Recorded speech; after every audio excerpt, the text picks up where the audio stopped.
The CBS Radio Mystery Theater presents... Come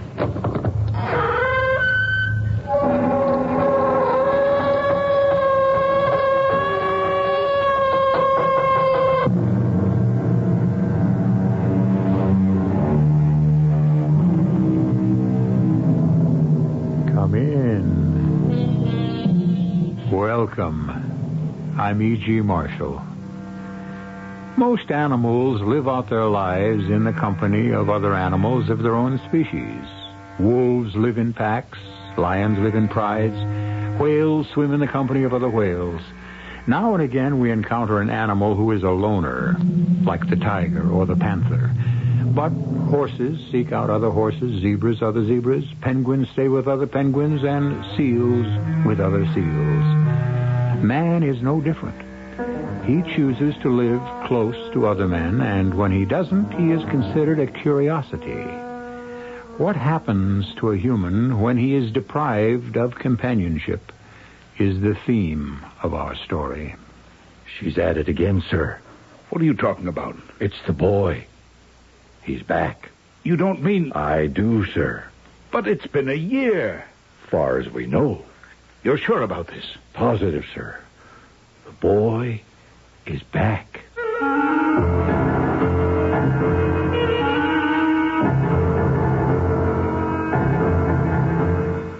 Our mystery drama, Child of Fate, was written especially for the Mystery Theater by Elspeth Eric and stars Jada Rowland and Ann Williams.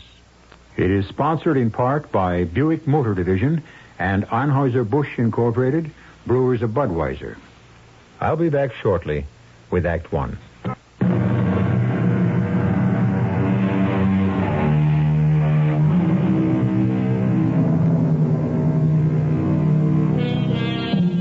In a place whose name I cannot tell you, set far back from an unpaved road, behind tall trees, stands an old house made of stone and covered with ivy, wisteria, and silver lace. A lake sparkles at the foot of a soft-rising hill. Flowers grow gracefully in careful beds. There are birds and squirrels, chipmunks and raccoons, crickets and frogs. Now and again a young deer ventures to the edge of the wood and peers out. All is calm and reverent and self-contained. Race you to the raft! Slow poke! You'll never make it! Oh, beat ya! Oh, you're getting old, Gerald. Old and slow.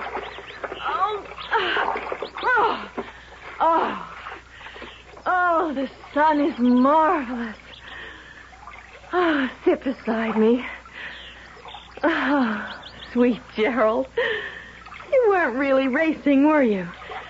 You could have beaten me if you'd wanted to. You think I don't know that? Well, I do. I'm the only one that knows how sweet and kind and considerate you can be. Beneath that rugged breast beats a heart of purest mush. You love me, don't you, Gerald? Never mind. I know you do. And I love you. More than anything or anyone. More than life. Let's lie here, very quiet, and let the sun cook us. And the birds will come and peck out your eyes.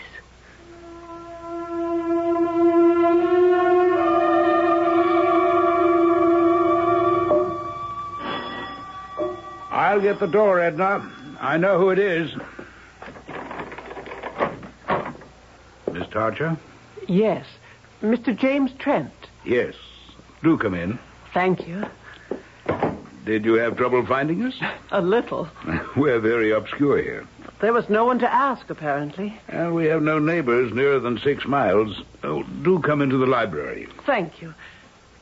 Oh, what a beautiful room. You like it? Oh, very much. My wife designed it. Well, the whole house, for that matter. She has exquisite taste. She died last year. Oh, I'm sorry. I didn't know. She'd been ill for some time. 15 years, actually. Ever since Halcyon was born. Your daughter? Yes. What a lovely name. Well, the halcyon is a bird like the kingfisher. The ancient fable tells us that it nests at sea about the winter solstice, and during its incubation it has the power to calm the waves. Oh, that's charming. From the fable, it came to mean calm, tranquil. Of course. I've heard of halcyon days, meaning a time of peace. Yes, peace. That's what my wife and I were looking for. In our child, in our home. This place belonged to my wife's father and to his father and his father, and so on for 8 generations. It covers 500 acres, and no one has ever sold a foot of it. How marvelous. To possess so much beauty. And we always found it so. We seldom stirred off the property, any of us. Oh, Mr. Trent, didn't you send your daughter to school? No, we didn't. How old is she now? 15. Had never been to school. We taught her ourselves. Oh, I see. She's not an ignorant girl, Miss Archer. She reads a great deal. She's gone through fractions. She has some knowledge of history. Well, I didn't mean to suggest. My wife taught her sewing. Daniel, our gardener, taught her his own kind of botany.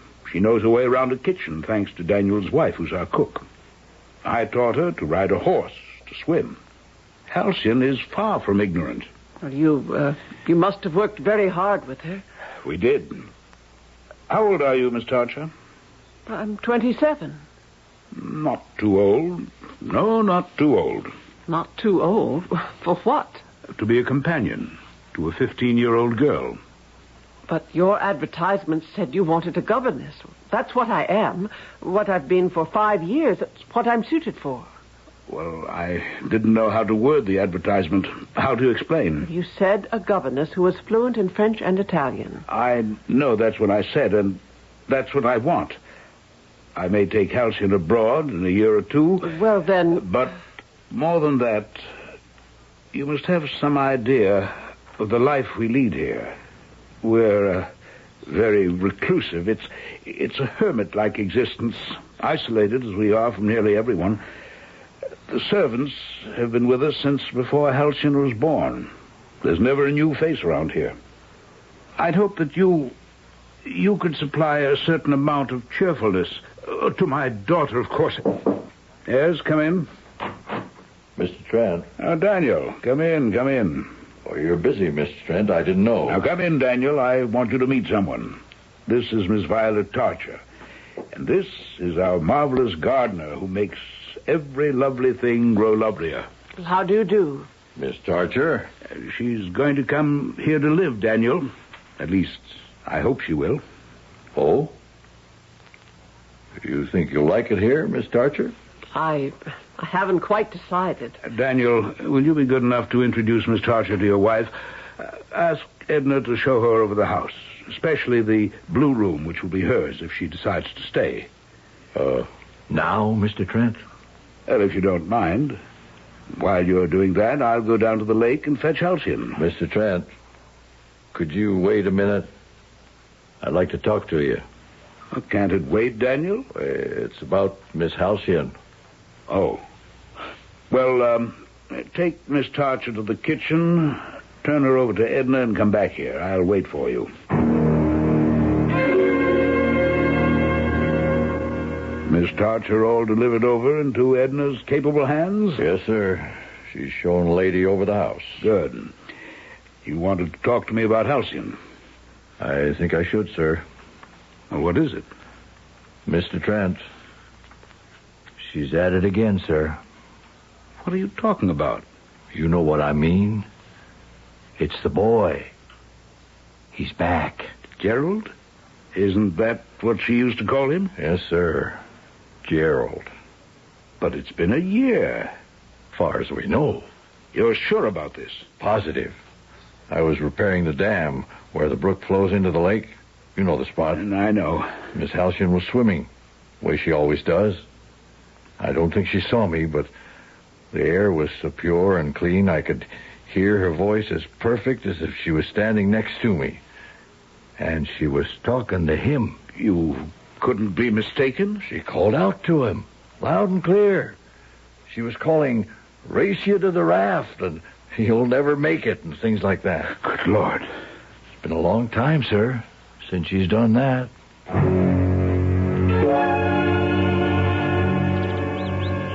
Did you see her, Gerald? Did you see her drive up in that taxicab? Did you like her looks? I didn't. I thought she looked like a stick. Oh, you like everybody. Absolutely everybody. Well, at least you try to. Why can't you be like me and see right through people the second you set eyes on them? I am like that, you know. Or do you think I'm being conceited again? Well, who cares what you think? As long as you love me. Love me passionately, devotedly, completely, hopelessly. Come on, let's swim back to the pier.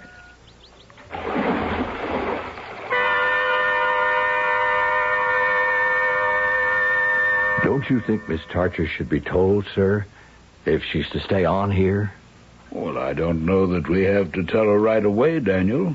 Edna and I don't mind about Gerald, Mr. Trent. We're used to having him around ever since Miss Halcyon was 5 years old. But a stranger moving in might not understand. Well, she hasn't decided to stay. Not yet. She might be put off. We're not absolutely positive that Gerald's come back. I'm positive. Or that he'll stay. He might go away. He did before. He might. He might not. That must be Miss Tarcher. Open the door, Daniel. Yes, sir. Oh, Mr. Trent, what a beautiful, beautiful house. You like it? Like it. I love it.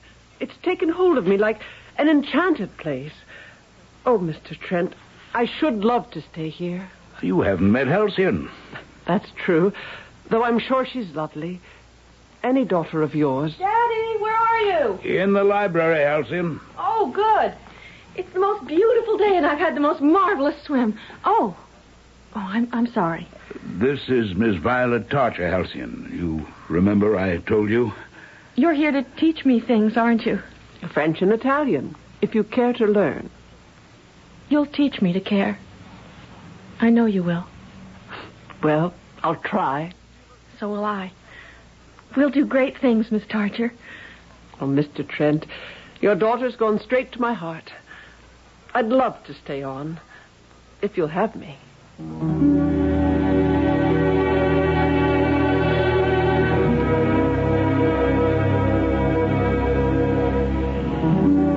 Ask anyone what he wants most in life.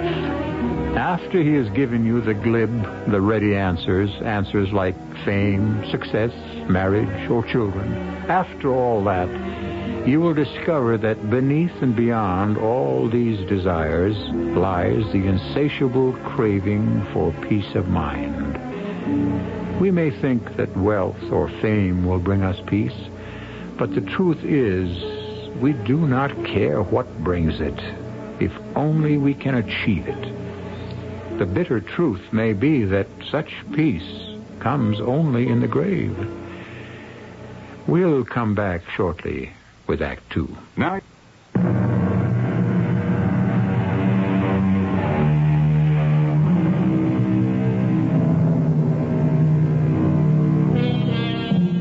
Miss Violet Tarcher has taken up residence at Calumet, an enormous and extremely beautiful estate belonging to Mr. James Trent. She is there to serve as companion to Mr. Trent's daughter, Halcyon.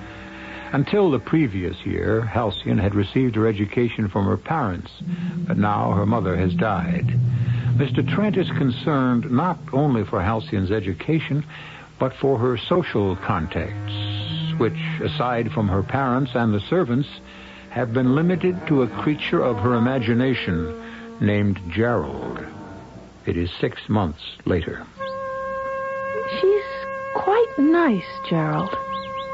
I mean it. You don't like to hear me say that because you love me so utterly. Yes, you do. You always have and you always will. So don't bother to deny it.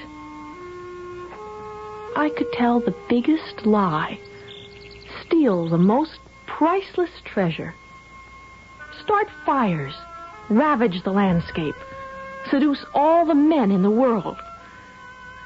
You would still be there for me, still adore me, still call me your very own Halcyon. We have such a beautiful relationship, don't we? You're there when I need you, telling me you worship me. And when I don't need you, oh, there's never a time when I don't need you. And there never will be.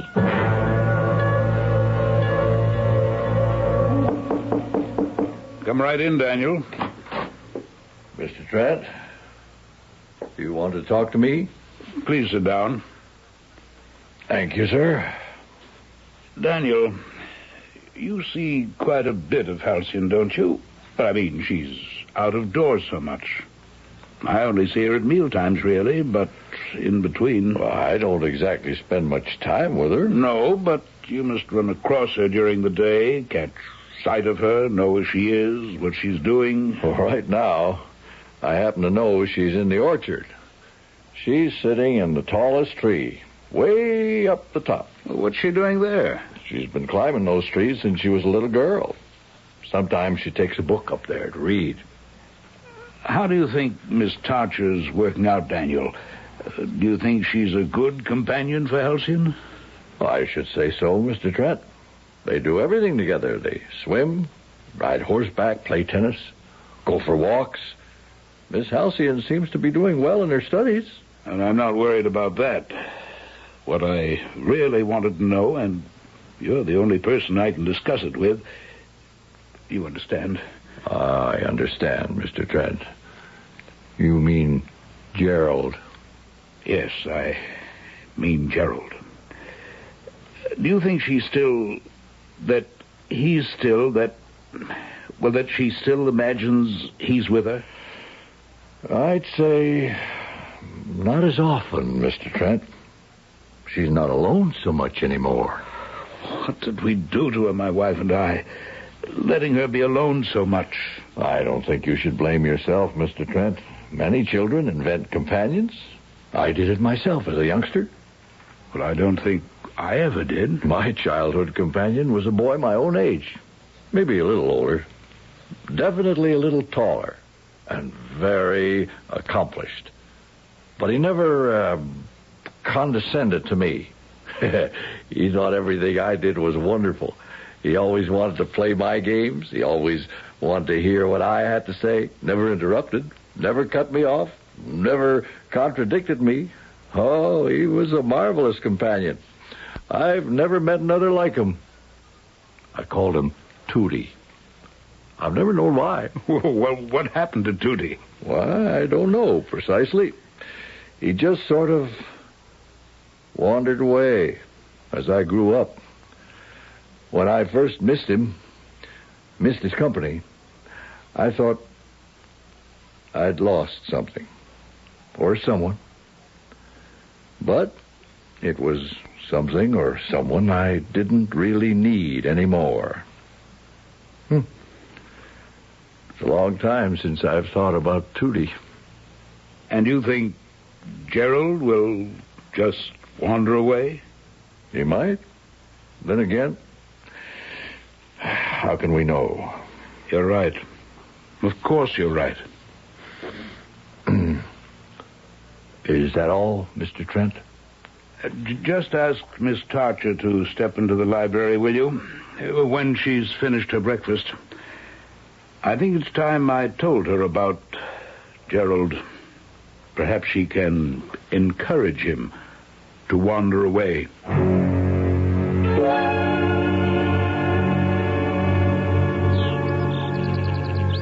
As soon as Miss Tarcher has finished breakfast, I'll have a French lesson. Then we'll go for a swim before lunch. So you can have the morning off. Only don't go too far away. You understand? I might need you. Dear Gerald. darling Gerald.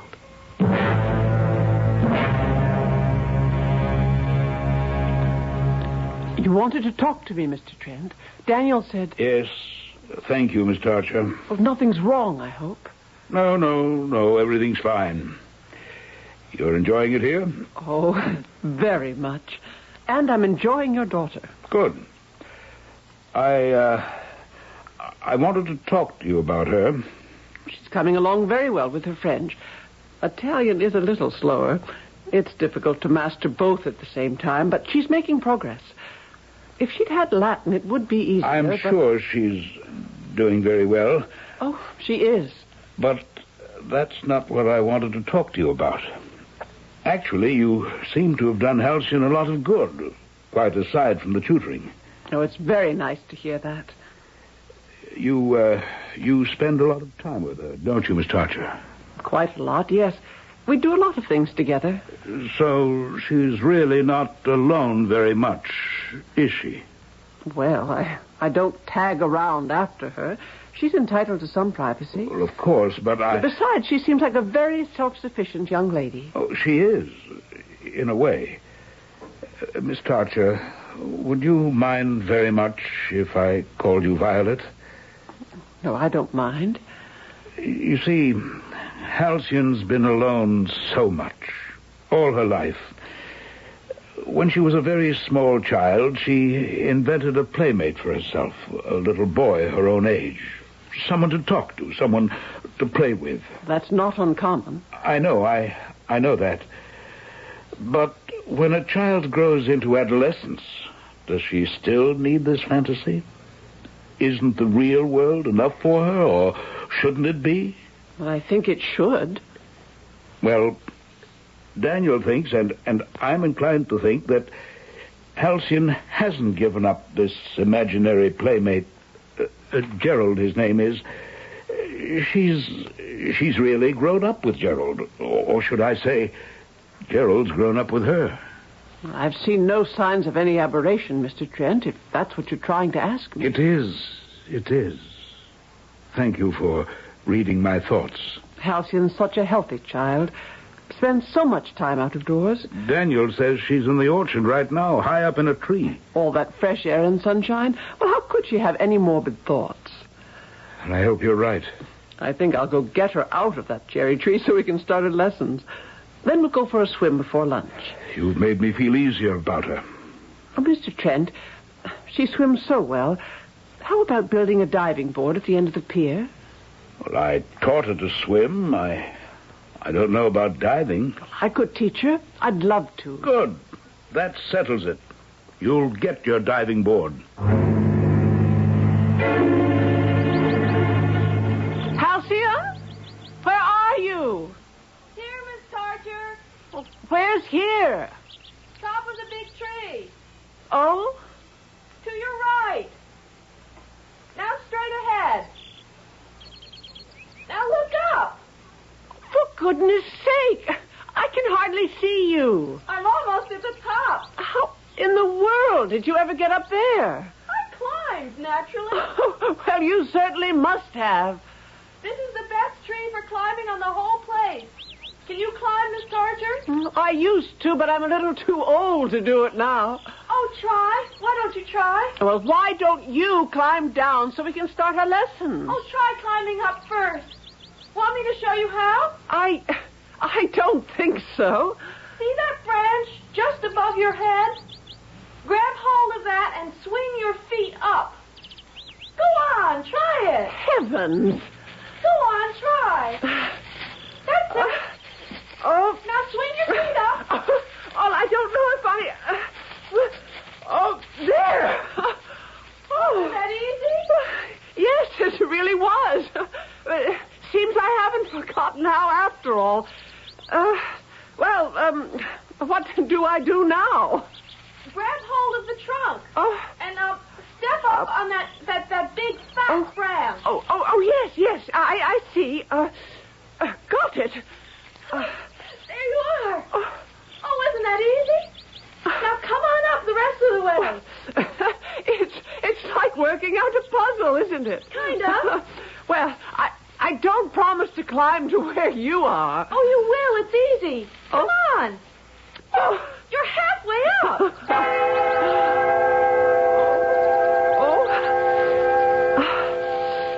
Just a little further.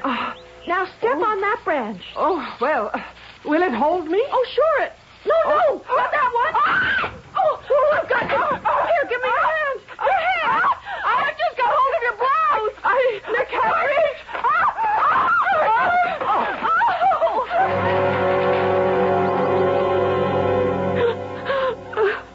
I didn't let go, Daddy. I didn't let go. Her blouse tore. I was hanging on to it, and it tore and she fell. Is she going to die? Oh, no, honey. She's just bruised. She'll be all right. Daddy, I have to tell you something. Tell me what? Daddy, it was Gerald. He did it. Gerald? You know, Gerald. I've never really seen Gerald, honey. Oh, that's because he only shows himself to the one he loves best. And he loves me best. But he doesn't love Miss Torture. He hates her. I've tried to tell him she's really very nice, but he just doesn't like her. He's jealous, I think. Darling, don't you think it's about time Gerald... time you gave him up? I can't, Daddy. Because he loves me so. He'd be lost without me. He worships me. Well, I don't think he's good for you, baby. Now, you said it was his fault Miss Tarcher fell out of the tree. Well, he told her to step on the wrong branch. That it was too late. He told her? Or he told me to tell her. It's the same thing. Well, then he did a very bad thing, sweetheart. Don't you see? You mustn't listen to Gerald anymore. Mr. Trent? Excuse me, sir. What is it, Daniel? I'm going down to the orchard now, sir. Take a look at that tree. Oh, fine. Good, Daniel. I'll report back to you. Gerald's in that tree. Now, Halsey. He's up there. Go along, Daniel. I'll join you later. Yes, sir. I'll go now. And you, darling, why don't you go up and see Miss Tarcher? See if there's anything you can do for her.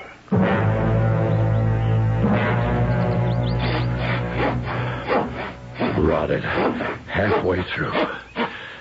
No wonder. Why would anyone step on a branch like that? It's all your doing. You're bad. You're wicked. You're evil. You're an evil thing. You bring pain and hurt.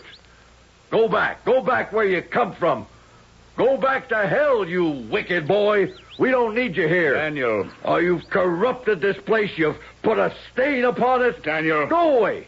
Get out. Leave us alone. Does he hear you, Daniel? Born of Satan. Child of the devil. Beelzebub's boy. Born of filth and evil. Leave us alone. Go away and leave us alone. Mr. Trent. Leave this place. You're not wanted here. Go away. Go back where you came from. Mr. Trent? Mr. Trent, listen to me. God or devil, go away from this place. What are you doing, both of you? Violet. You're talking to a boy who doesn't exist. He's somewhere. He's somewhere up there. You mad? Are both of you mad? Violet, you don't understand. I do understand. I understand very well. You've let the child's fantasy become your own. You've lived with it so long you're starting to believe it. For a while, so long as he was just hers, this creature of her young imagination, that was one thing.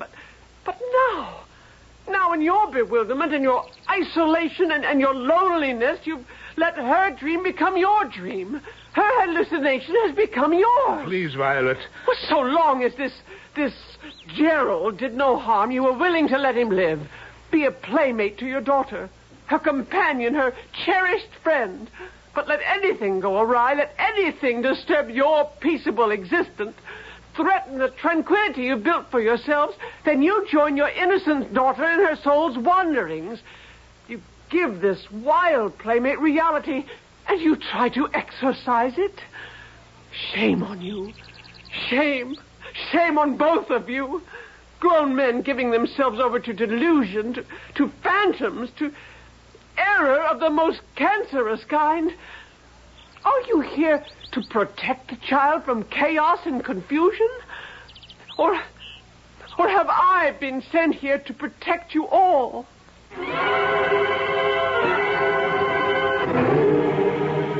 It is not a new phenomenon, the feeling of helplessness in the face of evil.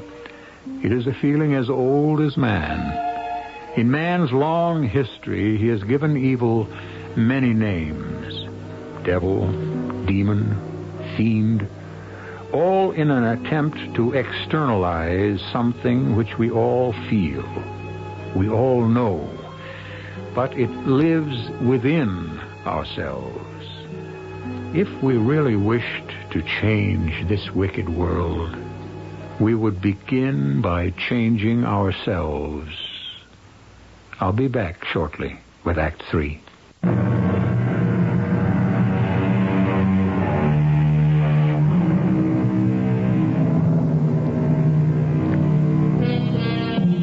Halcyon Trent, daughter of James Trent, has lived all her 15 years at Calumet, a secluded estate 6 miles from the nearest neighbor. Her constant companion from an early age has been a boy named Gerald, an adoring companion and confidant created out of her own imagination and need. Now Miss Violet Tarcher has come to Calumet to serve as governess to Halcyon. Her idyllic stay at the isolated mansion has been shaken by a fall from a high tree, a fall which Halcyon insists was precipitated by the boy Gerald. You were bad, Gerald. Miss Tarcher could have been killed. Is it because you know I like her? Can't you bear my liking anybody but you? Jealous, Gerald. I can love more than one person. Don't you know that? I loved Mummy. I loved Daddy. And I loved Daniel and Edna. And you. You're the only people I ever knew. Till Miss Tarcher came to live with us. Now I love her. Yes, yes, yes. I really love her. Oh, don't turn from me, my darling. Don't be hurt. I still need you, you know. Need you terribly to tell my thoughts to. My deep and sacred feelings. Halcyon? Halcyon, where are you? I'm in the boathouse, Miss Tarcher. I want to talk to you, Halcyon. You want to come in here? I might as well, I suppose. What's the matter, Miss Tarcher? Halcyon, your father has told me that you believe this friend of yours was the cause of my fall from the tree. Did he tell you that? Yes. And Daniel told me the same thing. Is it true? You mean, did I tell them? Or do you mean, is it true about Gerald? Halcyon, it is not true about Gerald, because there is no Gerald. Now, don't turn your face away. Look at me. Yes, Miss Tarcher. You must know that you invented Gerald. Made him up many years ago when you were very little. Made him up on purpose to be a friend to you because you were so lonely. That's not true.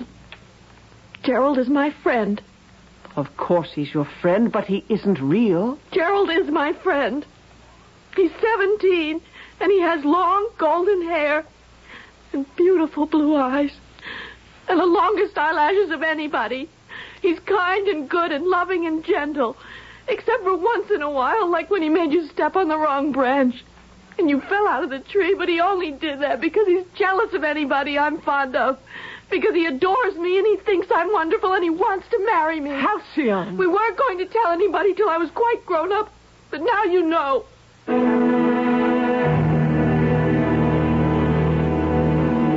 Mr. Trent, I've just come from Halcyon. We had quite a talk about Gerald. Well, I don't think anyone has ever talked to Halcyon about Gerald. Well, that's the trouble. Well, we've known about Gerald, of course, since Halcyon was 5. Sometimes she'd mention him casually, in passing, you know. But my wife and I never made anything of it. We We always just accepted Gerald, sort of accepted him into the family. You may have accepted him into the family further than you know. Now, what on earth do you mean by that? Halcyon intends to marry Gerald.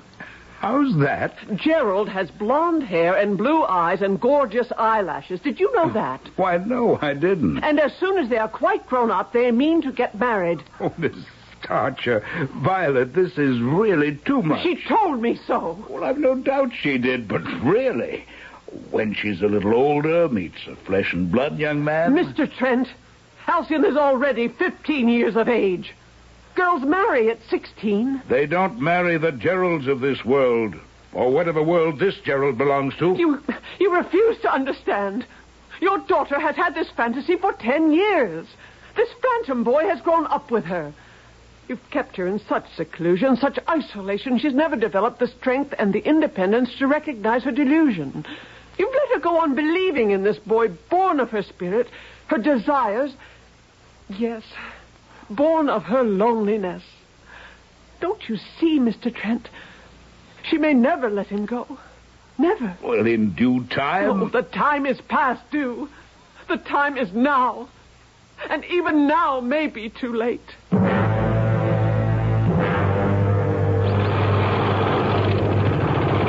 Daniel? Yes, Miss Archer? I want to talk to you, Daniel, about Miss Halcyon. Yes, Miss Archer? I've just had a most exhausting, a most unfruitful conversation with Mr. Trent. Yes? About Gerald. Oh, the boy. Don't say the boy like that. He isn't a boy. He isn't anything but the product of Halcyon's imagination. Yes, Miss Archer. Only he's been around so long. I get used to thinking of him as a boy. But you must stop. And more importantly, Halcyon must stop. Why, Miss Archer? You can't stop people believing what they want to believe. Or make them believe what they don't want to believe. Then you won't help me. Well, help you do what? Persuade a young girl that the boy she's loved for 10 years and who's loved her is just a made-up thing? She'd call me a liar. She'd love him more than ever, and he her. She might tell him they were betrothed and planning to get married. How did you know that? Did she tell you? Tell me what? That they were planning to get married. No fooling. Did she say that? She most certainly did. Imagine that. You talk as though you believed in Gerald. As though you thought he really exists. That he's a real person. Well, I don't think he's a real person. Not a real person like you and me, but I don't know if I think he exists or if I don't. He might. And then again, he might not. How's the diving board coming, Daniel? About finished, Mr. Trent. Very handsome.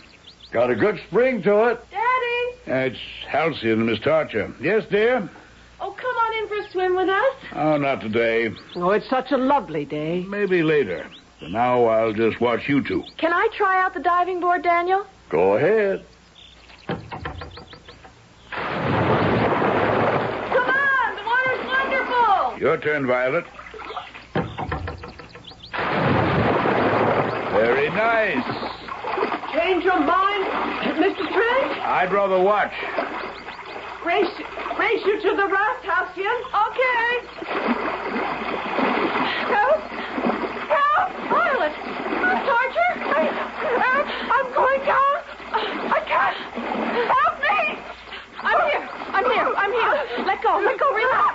Something is pulling me down. Just relax. Lie on your back. Something has hold of my foot. Pulling me. Oh, it's Gerald. Gerald, let go. Gerald, I command you. Gerald. Let go, Gerald. I'm telling you to let go. Go away. Yes. Gerald. Let go. Go away, Gerald. That's it. Now lie on your back, Miss Archer. Arch your back. Let go. I'll throw you in. Are you all right? All right.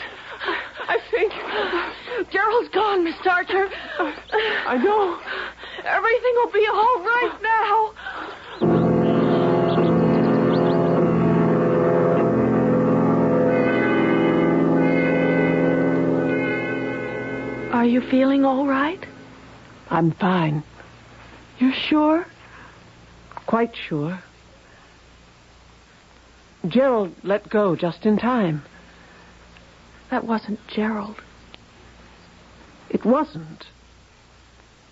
You must have been over one of the springs. It did feel cold suddenly. There's 7 springs in that lake. I did have kind of a cramp in my leg. I know it wasn't Gerald. There is no Gerald, Miss Torture. No? There never was. Oh. I made him up. Oh. A long time ago. I made him up. When did you decide that you'd made him up? When you spoke to him. In the lake. When you said, "Let go, Gerald. Go away, Gerald." And I knew there wasn't any Gerald. You didn't need him anymore. Not like I used to.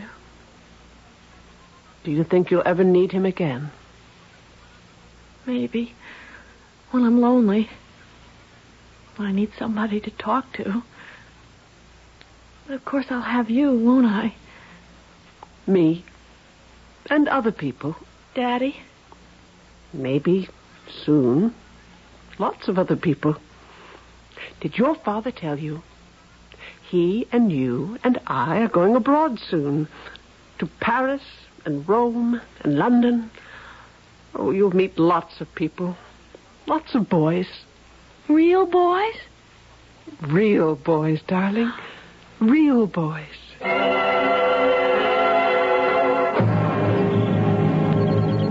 Daniel, I've come to say goodbye.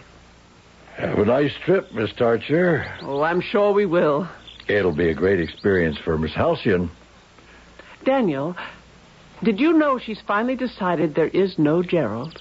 No real Gerald? I knew she'd wake up to that sometime.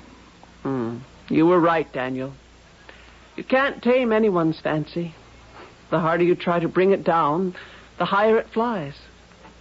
Have a fine time in Europe, Miss Tarcher. Don't you worry about anything here. We'll take care of everything till you get back. Keep an eye out for Gerald, will you? He's about 17 with long golden hair and blue eyes with long lashes. I'll watch for him, Miss Tarcher.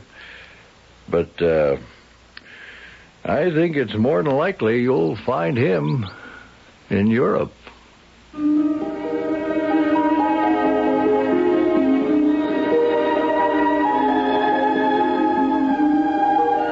For your information, Violet Tarcher and James Trent were married the following year.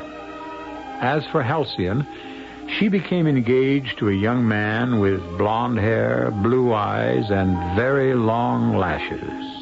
An Englishman, I believe, from London. As for Gerald, for all I know, he's hidden himself in the woods, still waiting to be called out to play by some young girl. I'll be back shortly.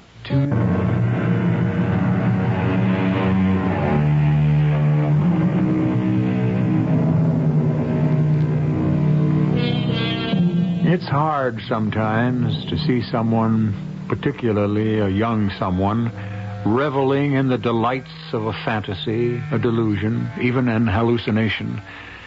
But we should be very careful how we set about trying to free them. Probably the best way is to accept their dream as true fact until the moment arrives when it has lived out its usefulness and the dreamer awakes. Our cast included Jada Rowland, Ann Williams, Guy Sorrell, and Ken Harvey. The entire production was under the direction of Hyman Brown. Radio Mystery Theater was sponsored in part by True Value Hardware Stores. This is E.G. Marshall inviting you to return to our Mystery Theater for another adventure in the macabre. Until next time, pleasant dreams.